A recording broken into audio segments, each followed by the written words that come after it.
कैसे हैं सर? खैरियत से हैं? ठीक ठाक हैं? नाज़रीन हमारे साथ मौजूद हैं चोई साहब गिरफ्तारी देने आए हैं।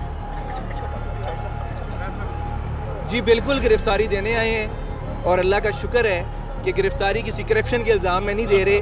ठीक है। इस मुल्क की हकीकी आज़ादी के लिए, कानून की हुक्मरानी के लिए और इदारों के गैर जनमदार होने के लिए दे रहे हैं। आवाम जिस महंगाई में पिस रही है उसके खिलाफ हम तमाम लीडरशिप यहाँ आज गिरफ्तारी दे रहे हैं। चोई साहब आपको क्या लगता है कि जिस मकसद के लिए निकले हैं आपकी गिरफ्तारी देने से और बाकी जो लीडरान हैं यहाँ पे पाकिस्तान तहरीक इंसाफ के जितने भी कायदीन हैं उनकी गिरफ्तारी देने से वो अराज़ व मकासद जो हैं वो पूरे हो जाएंगे? देखें हमेशा कारकुनों ने गिरफ्तारियाँ दी हैं। ठीक, हम लीडर्स जितने MNAs MPAs हैं हम तो एज ए वर्कर ही चले, लेकिन ये फर्ज बनता है सब पे। अब ये वक्त ऐसा है कि पूरी कौम को निकलना चाहिए। यहाँ कोई MNA MPA नहीं है, सब इमरान खान के सपोर्टर हैं और वर्कर। ठीक है। कितने एक अफराद हैं यहाँ पे, कितने लोग दे चुके हैं और कितने देंगे?